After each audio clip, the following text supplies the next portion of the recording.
Hey guys, I was gonna go out. I'll be making more dynamic videos soon, I think, but yeah, it's the beginning. So we're on day two of Operation Flying Eagle. Day one was it's pretty good actually. I don't have a way to kind of record everything that's going on. I'm gonna figure out a better way. So I actually have two different phones.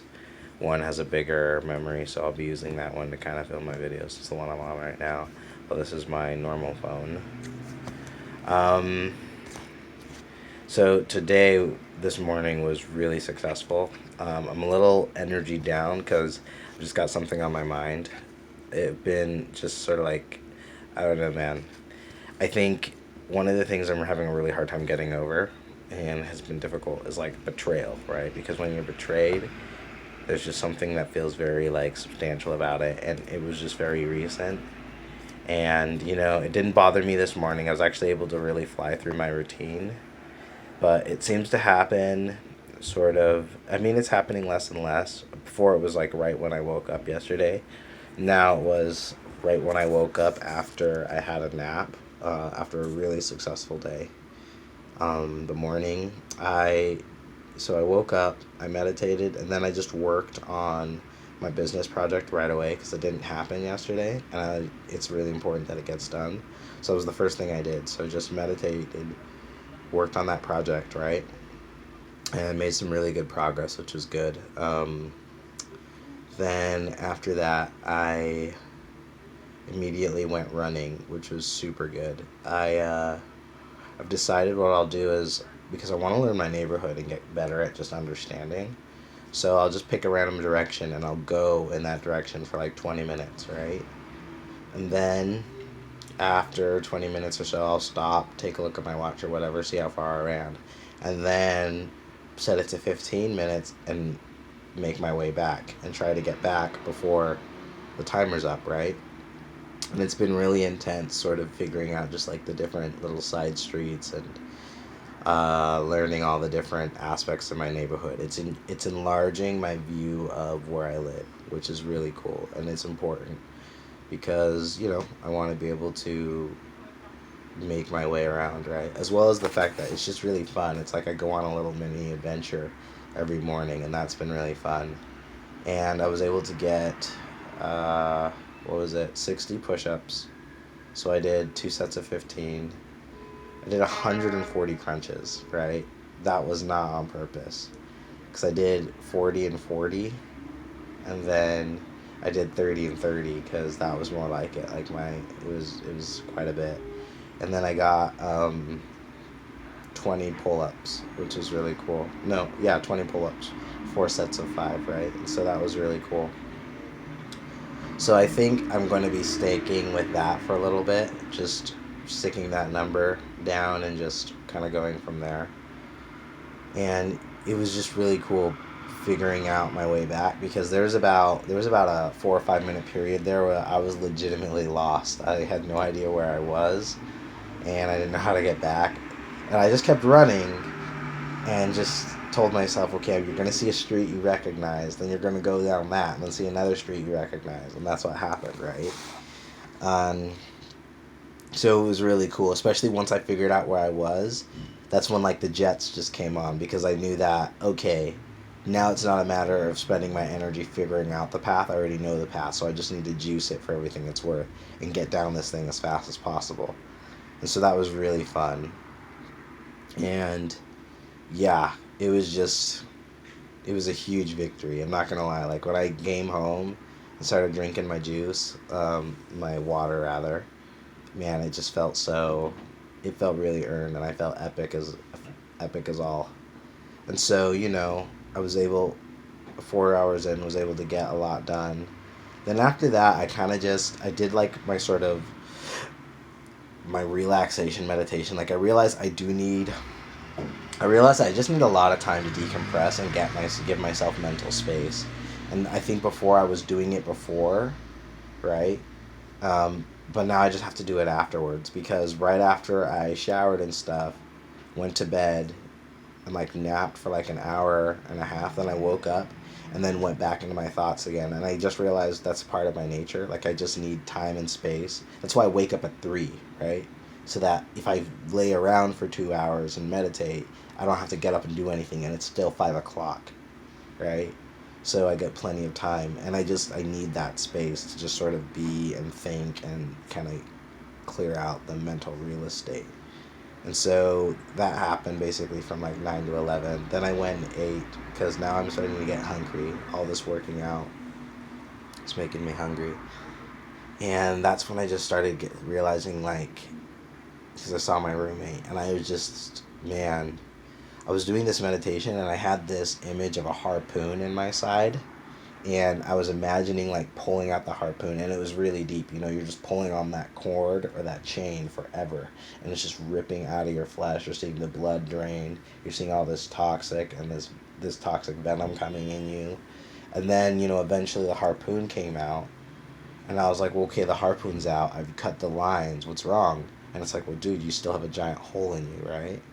And I think that's just one of those principles. Whenever we're hurt or betrayed, or we hurt or betray others, even if you sort of do cut the lines or get rid of them, or just handle it or whatever, there's still wounds. And I don't know, that made me start thinking a lot about just like what we see like racially in the news recently. Like, they had the riots that were going on, and like you see what happened with George Floyd, and just how sometimes, like, even though you can pull out the cause for the wound, that in and of itself doesn't, that allows for the healing of the wound, but that in and of itself doesn't facilitate the healing, right? And sometimes, like, in order to get the healing, first off, like, if it's venom, you just need to bleed that out and get all the toxin out. And that can take some time, because it's got a filter, and you've got to work out that toxin, and then you've got to heal the wound, right? And I think emotionally and mentally, sometimes we just have to give ourselves permission to do that. And I think, like, as a black man, I'm not gonna lie, I don't think I emotionally resonate with a lot of the narratives in the news. I can see why a lot of people do, but I don't emotionally resonate there. But I think ancestrally, because I'm from Africa, right? My family's African. Maybe we just don't have those wounds, right? Because I see the way African Americans react, and it's different per individuals, but maybe there's just still a lot of wounds that haven't healed yet, and we can't put pressure on those wounds, right? And I think the biggest thing is there's a difference between taking responsibility for a wound. So in order to heal my wound, I have to heal it, right? Like, she can't come in and heal it. She's not going to. She doesn't give a fuck. She caused it, right? And like, I have to heal that, right? So it's my responsibility, but it's not my fault. I didn't wound myself. I didn't throw the harpoon into my side. And I think that's something that's really important. That's super key. Is fault is not responsibility, because we always have to take responsibility for ourselves. Always. There's just no way around it, right? And I think, like, I've learned in dealing with the police and a lot of things, and like my perception, um, whenever I'm in a position where someone has power to hurt me with no consequence, that's when I have to internalize my power completely and take 100% responsibility for how that interaction happens. And this is especially important for people who aren't responsible with their power, right? People who are abusers, or people who, uh, you know, they, they power trip, right? Like my roomie, right? Man, I'm really not liking her right now. Like, the stuff I've said in texts and stuff like that, or to my friends, you guys wouldn't believe. I'm not gonna fill my YouTube channel with that, but man, like, there's some venom in me. I have not experienced this, or I think rather I have. I think I've just naturally always suppressed it and dealt with it, but especially in a lot of this work I did over the last 2-3 months, I'm just learning to really live with my feelings and appreciate them for what they are, and recognize they're there. Like, the reason I feel the way I do is because, like, she's a narcissist, right? She's not healthy, and she's a danger. And so I saw those signs before, I ignored them, and then I got hurt. And so part of this experience is really helpful to me, because then the next time I see those type of signs, I'll remember, and I'll say, okay, yeah, we're going to draw very hard boundaries, and because I know what it looks like. And I've experienced this type of treatment before, um, and integrating lessons comes in stages, I suppose. And so the next time, just like, yeah, I'm not going to even mess with that, right? And you'll know what it feels like and what it smells like. And as you start setting those boundaries, as I've started setting those boundaries, I've noticed that I attract more and more healthy people, right? I think especially when it comes to male friends, I have like a very, very, very strong core of male friends. And these are obviously varying degrees of intimacy, but I never have to be anyone than myself with them, and I'm super blessed to have that. And they're all very empathetic. We listen to each other. We're respectful. We're intelligent, and every one of us is driven in our own ways. And I feel like I have a really strong male community of guys I can lean on, um, to varying degrees, sort of just handle my stuff, and that's really important, I think, for healing. Um, One of the work I was doing for my business, one of the things that's come up is how important a support network is, and just in terms of healing and creating an environment where we're safe to fully heal, right, or to be ourselves, and just to be safe. And that's really critical, but it's really important we all look at ourselves and take responsibility. And one of the biggest things I'm realizing is that there was this part of me that wanted to please people who, because I'm very generous, like I'm a generous person, I think. And I try to be generous, I strive to be generous. But I think sometimes that generosity has led me to, I use it sort of as a means to seek approval from the wrong types of people. And that was a habit, right? That was habituated. And then because of that habit, now that even though cognizantly and consciously in the frontal lobe, I pulled back from doing that, unconsciously, there's still this part of me that doesn't really discern, is this the type of person you should be generous for? Because it's valuing myself, right? It's that self respect. And that's one of the things that I'm really starting to come into, and realizing that in so many circumstances, I wasn't respecting other people. I wasn't disrespecting them per se, but I wasn't respecting them in the sense that I was really honoring them, right? I think especially with some women, and I think it's because somehow in that dynamic, I wasn't respecting myself, right? And the thing is, because it was so subtle, it can really only come through introspection, right? Because I don't think anyone who knows me or say how I interact would say I was disrespectful. But when I look down at myself and at my core, I realize, yeah, there's a lack of respect, and that started with myself. And so as I've started to gain respect and really commit to that and living that, naturally, you start seeing the raging, right? You start seeing the people who are around and who don't want you to respect yourself. And it happened with dudes. I had one old friend of mine.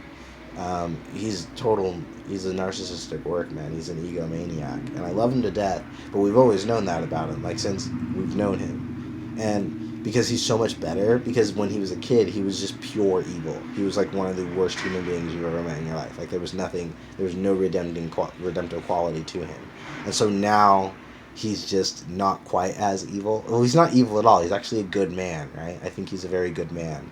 He's just still like very attached to those old dynamics. And sometimes I think part of letting him grow is we had to like for me, I'm at the point now where I just feel like I have to allow a great amount of distance and allow that cord that ties us together. I have to let that die. And then in time, when he's come more fully into his own sense of respect and I've done the same, maybe we can reconnect later. But that dynamic of that sort of toxic, narcissistic, whatever, that still exists. And because it's so strong and so foundational to our relationship, the whole thing has to be thrown out and sort of remade new. And he's not, I don't think he's super conscious of this, or if he is, he's definitely not on board. And so I've had to create distance, right? Both physically, and I mean, I literally punched this dude in the face the last time we properly talked in person. I punched this dude in the face, and so yeah, let's not do that. He could have thrown my ass in jail, but he didn't because he's a stud. But yeah, don't punch people in the face when you're mad at them, or at least not if there's possibility of consequences. Just don't punch people in the face unless they're trying to hurt you. Then punch away.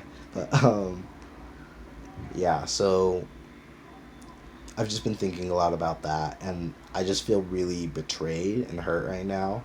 And I realize that's sort of there's the tale of the frog and the scorpion, where the scorpion needed a lift across the pond, and the frog it asked the frog, and the frog was like, no, Scorpion, like, don't do that. And the Scorpion's like, no, uh, I won't sting you, because the frog was worried about the Scorpion. And so while they're moving across the pond, the Scorpion stung the frog, and then they both drowned.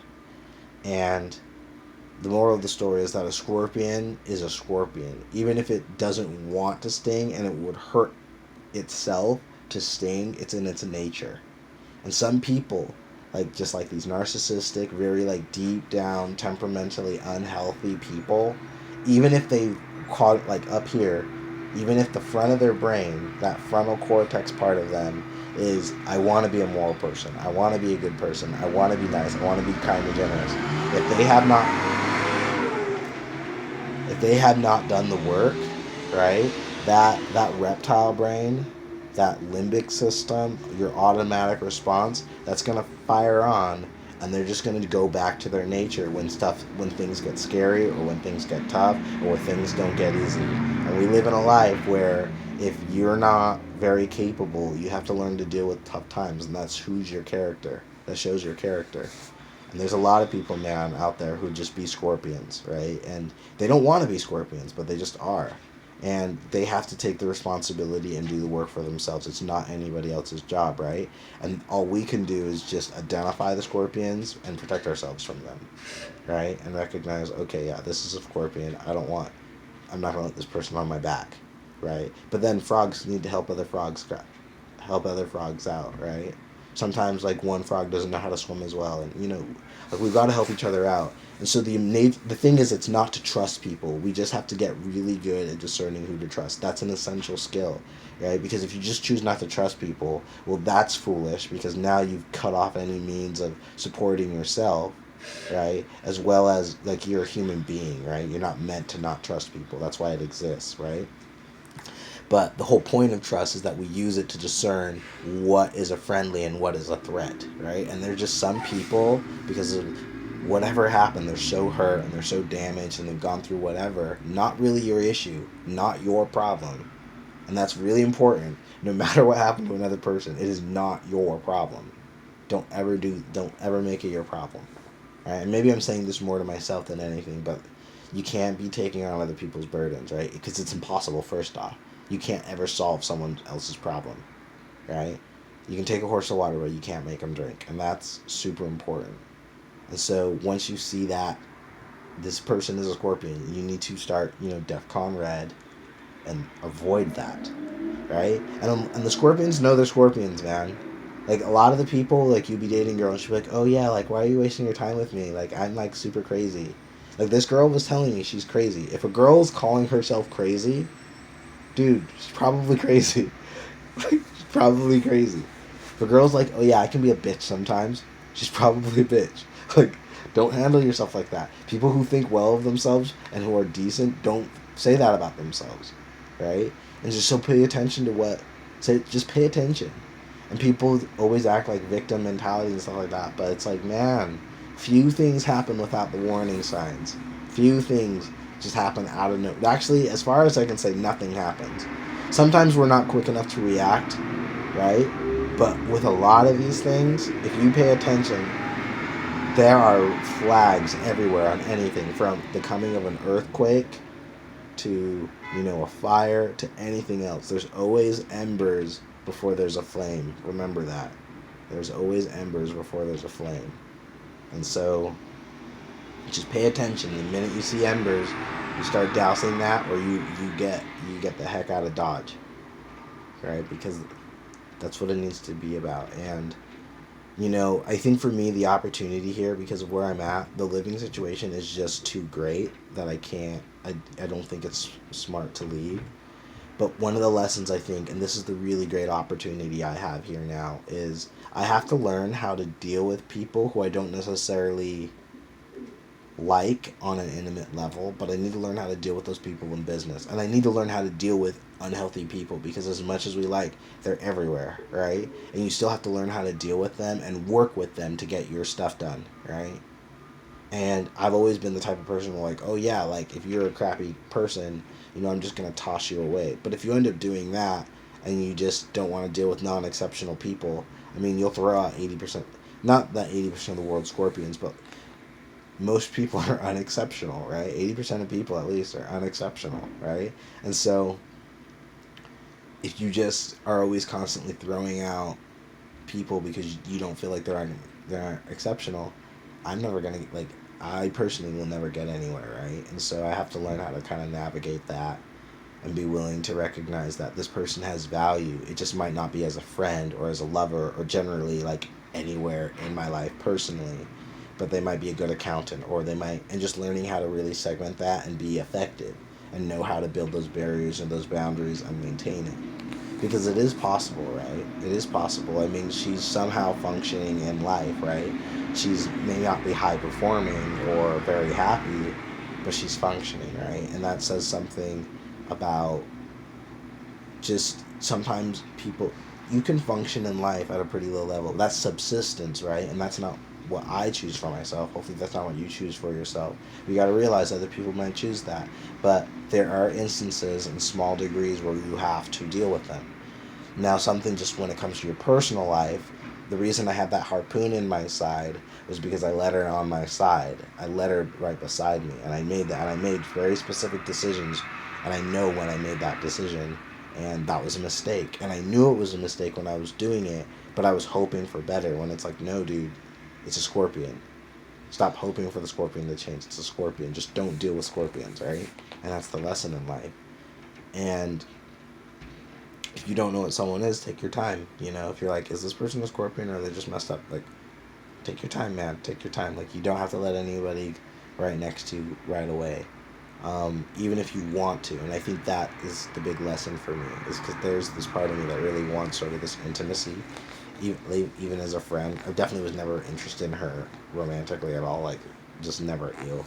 But yeah, there's this part of me that wants to be able to have like intimate, close relationship. But realizing there are some people, man, they're not able to do that. And if you ask them to, they're just gonna cut you to ribbons, right, and destroy you, because that's what they do, and because they're so damaged and so protected or whatever, right? Doesn't really matter. I think the biggest thing for myself is just seeing that I let her on my side when in reality she should have stayed in front of me. Like, I always have this analogy of, like, in life you're always holding a shield, right? And in front of the shield, that's like the 3D sort of matrix plugged in. Like, that's the matrix. In front of the shield is where the NPCs, the people who are reactive, like the world that is not based in sort of the more spiritual universal laws and the chaos, that's in front of the shield, right? And most of the time you meet people through the chaos, right? But in the chaos, every now and then you'll meet people who are behind the shield, who come from behind the shield. And that's like the world of order, a world of love, a world of light, a world of peace and tranquility, right? And I'm fortunate enough that I have enough people behind the shield that I know what someone like that is supposed to look like. I know what someone behind the shield is supposed to look like now. Like, and I can say that definitively because I have so many people behind the shield with me. But there's probably the parts closest to me where I would still, I mean, there's fundamental holes, right? Still. So, I'm always looking for more Spartans to handle my side, but they have to be Spartans, right? You can't take some random Arcadian who doesn't know how to hold a shield with their non-uniform armor and ask them to, fight the Persians in the Hell's Gates. You gotta find the trained warriors to and through, right? And those people be different, right? And they're different enough that there's a like that I can notice that, I can discern that. And I think it's just, this lesson really taught me that there's people who are unexceptional, or people who might not necessarily be intimacy potential, but you still have to work with them. And just recognizing how to keep that distance. And that's something that I didn't know how to do, and I'm learning how to do. And so that's the big lesson and takeaway here. And so there's an opportunity in that, and that's why I'm not running away. But I still feel there's so much ire for her. And yeah, I just don't like her. I don't think she's a good person. But what is a good person? We could have that argument. Anyway, so now that I've gone off on that rant on I don't know, scorpions and healthy people. Um, I think for me, day two is looking like to be successful. Day one, I just went out and skateboarded, and it was so much fun. I had so much fun doing that. So I think I'm actually gonna go out here in a sec and do that because I just need to get out of the house. I'm loving my room and stuff, but it's definitely feeling it's a little cramped, and I need some space. So yeah, that is where I'm at. I'll be doing a review. I think at the end of the day, we'll see. Maybe taking 2 videos a day. I don't know. Sort of just say this is what I was planning for the day, and then have like a recap. I don't know. I just feel like keeping track of Operation Flying Eagle there needs to be a bit more. When I get back home, I'll still need to do the Charisma on Command, right? Which is cool. I got Charisma University for Charisma on Command. I'd say put a link in the description or whatever, but I'm not there yet. I'm not there yet, guys. So you'll just have to bear with me. You'll have to look it up yourselves if you want it. Um, but so yeah, doing that, which has been really cool, and that's a big part of Operation Flying Eagle. Then I'll just keep the record of it, and then I think I have a few phone calls I need to make, some people I need to talk to, because I gotta get some stuff off my chest, and I'm just, burnt. I'm not burnt out, but I realize I'm definitely expanding a lot this week, right? Like, I had my birthday week, which was nice and calm, and then I have this huge jump up, right? And it's been fun, but it's been a lot, and I sort of took it head on, which is good. So I'm really looking forward to Sunday just to kind of rest. Uh, but I'm also having fun doing what I am now, and skateboarding. Oh my gosh, I was having so much fun with that. So we'll just keep going there. I think I should probably talk a little bit about the goals of what I'm trying to do with Operation Flying Eagle. So you know what? I'm just put this as day two, and then I'm gonna make like another video just like what I'm trying to do here and accomplish with Operation Flying Eagle, and go from there. So thanks to anyone who listened to this, and stay safe, stay happy, stay healthy.